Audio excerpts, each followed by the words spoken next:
This is the iPhone 11 Pro, and is the screen brightness enough to make me switch from using my DJI Smart Controller? Stick around and I'll let you know.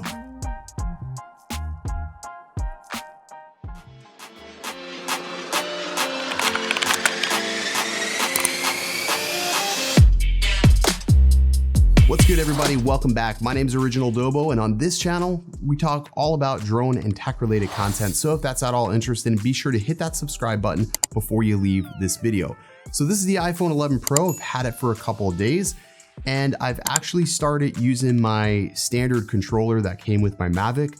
Yeah, I finally got another one, and I've been using that with the iPhone 11 Pro. Now, when Apple announced this smartphone back a couple of weeks ago, they said that it was going to have the new Retina XDR display. You know how they like to use all this fancy terminology that doesn't really amount to much. But one thing that did catch my eye was 1200 peak nit brightness and 800 nits of sustained brightness. Now there's a little bit of a caveat with that 1200 nits of brightness. That 1200 nits is only good if you are viewing HDR content, but there is a sustained brightness of 800 nits.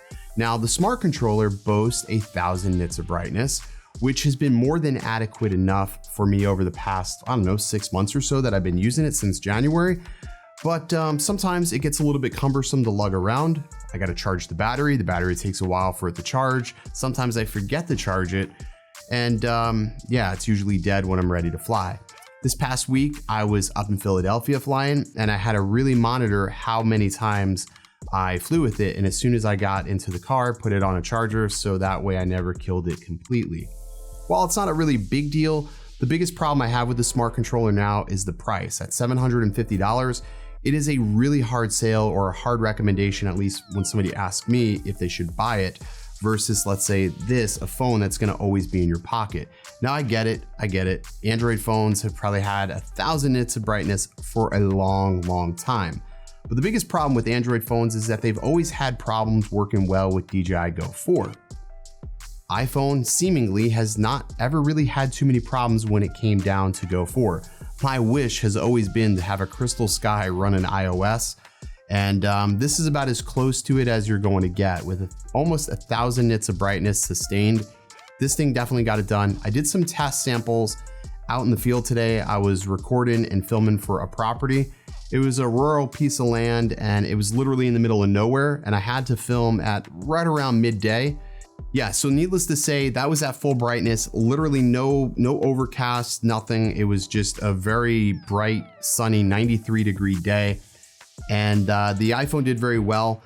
It did get a little toasty. Obviously, being in direct sunlight, that's not going to be uncommon, but I think for the most part, it did well. It didn't show any signs of lagging. Sometimes that's a big deal, is when you're in direct sunlight, these phones can tend to lag and you'll see delays on your screen. I didn't have that with this. Now I get it. There is probably also a use case for having a crystal sky now. Obviously, with a crystal sky, you have active cooling. There's no active cooling in here. Everything in here is passive. So it's something to keep in mind. Same thing with the Smart Controller. There's active cooling because you have fans in there to keep that screen and keep that device running cool. I've had literally, like I said, no problems using iOS and DJI Go 4, but when it always came down to Android and Go 4, I've had nothing but issues, with the exception of the Smart Controller. Obviously, the Smart Controller works very well because DJI has optimized that hardware for that device, so you're not going to find too many bugs or issues with that. But yeah, I don't know necessarily that I'll switch from my Smart Controller, but I'm probably going to use it a lot less, because in my testing, I found that these 800 nits is more than plenty. Of course, yeah, we always want brighter, better, faster, longer, but this definitely got the job done.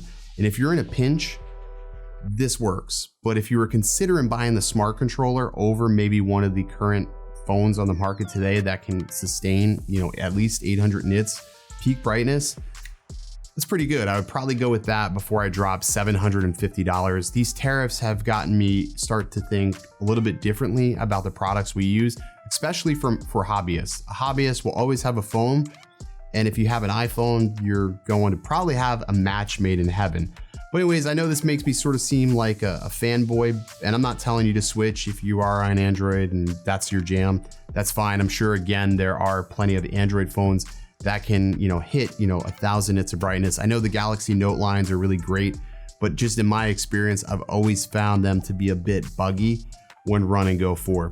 But this has been absolutely flawless. I'm very impressed. And I guess if this was more of a pitch to somebody who was thinking about buying the iPhone 11 or the iPhone Pro, the iPhone 11 is not going to come anywhere near as bright as this is outside. I believe the iPhone 11 is only 500 nits of brightness versus the 800 nits, and that 300 additional nits plus the available 1200 is definitely worth it, at least in my eyes.